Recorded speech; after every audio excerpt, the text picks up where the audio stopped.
The final game of the 8th round of the WGP here in Pune has just finished, and we have Salome Melia here to talk to us for the first time in this tournament, hopefully not for the last time, hopefully. And we're going to discuss a critical moment in her game and the fact that this was the longest game in the tournament. Salome. Hello. Thank you for coming. First of all, because when I asked you, you said it was 6 hours and stuff, but it's a good chance to just talk a bit before the tournament ends. So you played 116 moves. You had to claim a draw. Before we go into this position, tell me about the game with Harika and in general your experience here in Pune in this tournament. Yeah, it's my first time in Pune. In India, I'm second time after the Olympiad in 2022. The game was very tough. I think I got some advantage in the opening part, and then it was very interesting for me sacrifice these pawns on the queen's part to try to attack the king. So probably during the game, computer will make better moves in some moments, but on the chessboard, I think it was quite interesting. So we were talking before the interview, and you mentioned that you come here as a replacement for Leila Javashvili, yes. Because she declined to play this one, so yes. They take the second player. Of course, you've played against all these players in many times. You're a very strong international master in your own right.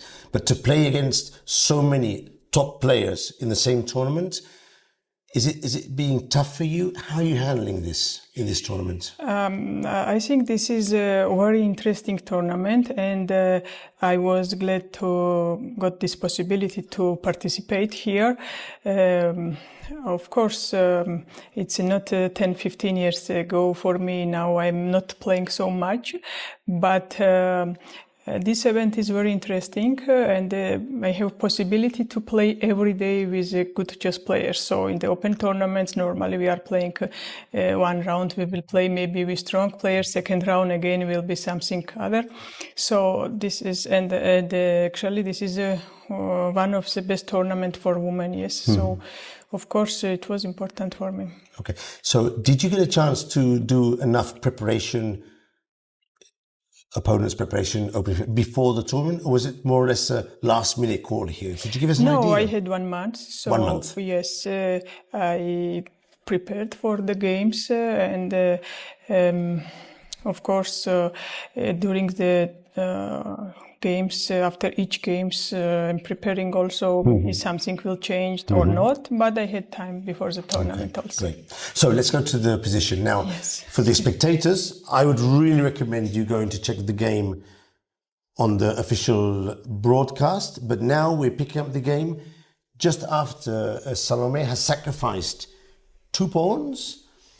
But Salome, I mean, your position looks quite interesting. Her king is weak. You have some attacking chances, but you are 2 pawns down. So what were your thoughts in this position and from now on? Okay, the whole idea in this position after knight e2, knight g3 was to play f4, e5 or f4, f5. But of course, it's very difficult to decide in concrete moment which move to play.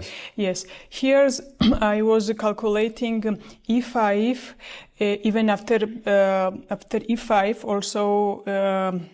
If she played bishop g4, I had, of course, rook d6, but also I was watching rook c1 and they continue to give up some pawns. So I did not try to play endgame with equal pawns. My idea was to try to attack the king. Yes.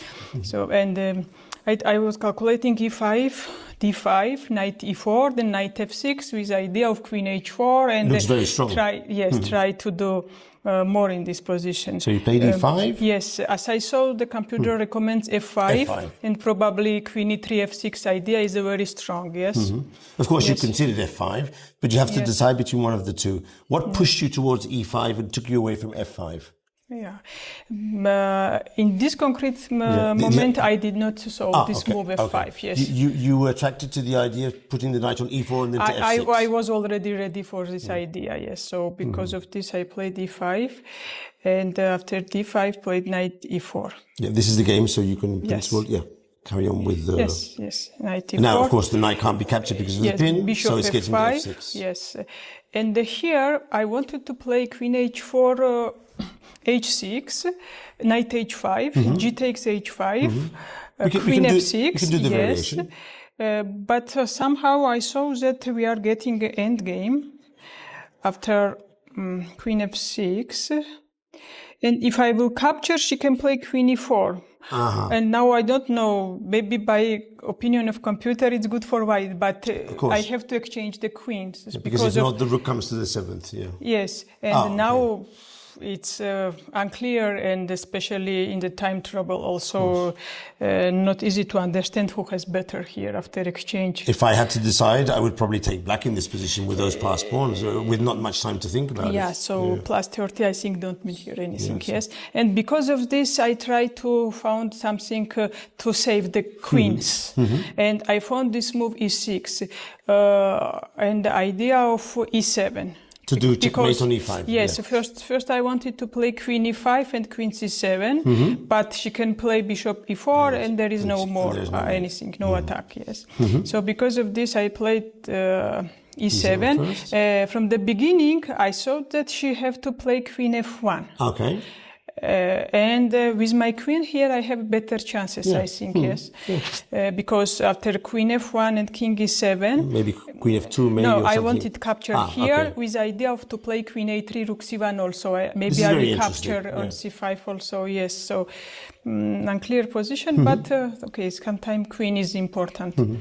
In such a position. But she understood the going back with the, with the king. Yes, and I think she played the, she played a good move, it was the better move after king g7. She gives up the rook. Of course, yes, of course. She don't have here worse position, slightly better maybe for black because of bishop e4, yes, and now this we have went on to try to somehow for 100 equalize. more moves, which we will not see. But eventually, of course, black is slightly better, but you fought very hard and you were able to get the draw in this position. But so maybe the other variation wasn't winning and you had to go f5. Then that was probably the key move, it was a critical moment. This was the critical moment, yes, f5. and after f5 position is very dangerous, yes. But it's tempting to play e5 and knight to e4. It's very tempting.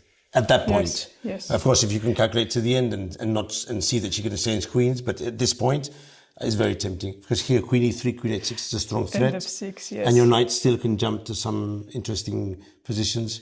What does the computer say? 1.17. Yes. H6. I don't think she would have played h6 here. That doesn't look like a move she would play. No, h6 is looking dangerous. Rook e8 looks like the normal move, maybe giving the pawn, but already it's difficult for her to choose a move here. Yeah, but for example, if you continue the idea of queen a3, this is very dangerous. Even bishop f5, we are giving a next. Yeah, but here probably, and we have to capture rook f5. This all is not easy, Yeah, it was difficult. In the time trouble, especially. But this happens a lot in chess, Salome. I'm sure you've gone through this many times. There are two interesting moves, but you get attracted to one because you've already seen it, and maybe you don't analyze the other one so much. And only afterwards, that's the difficulty of chess. And also this position after e5 and e7 was interesting because the king g7 was the only move. That was a difficult move to foresee enough. Yeah, so... in total, probably it was an interesting game. Thank you for coming, and it's been a tough game, but I thought I had to get you in today.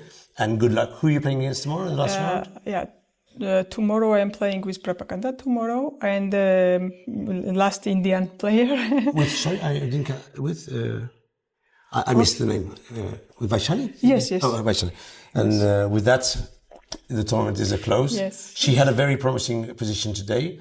According to the computer, a win, but in the end it was a draw by perpetual. A very fighting round. I've noticed, and with this we finish the interview, I've noticed that in this tournament specifically, the fighting spirit of the players is very, very high.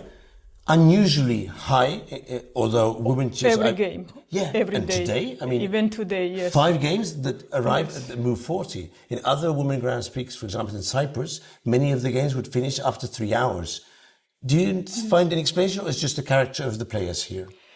Well, first of all, for me, everybody is playing till the end of the game, of course. probably because of the elo points, but okay.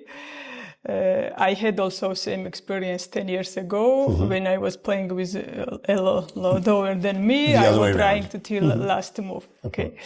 And so in my case, probably we will play all games till last move. But for the all games also, yes, today also when I saw on the clocks, it was maybe 7 or 8 o'clock and all boards was playing. Yeah. So That's unusual. I mentioned this for me also, yes, during the game. Unusual, but very exciting and gives for but excellent very interesting, spectacle, yes. of course. And tomorrow we have 2 players with 6 points. Yes. So anything can happen. Yes. Okay. Yes. Salome Melia coming to join us and showing us some of the most interesting parts of her game. Thanks a lot, Salome. Thank you. Thank you for your time.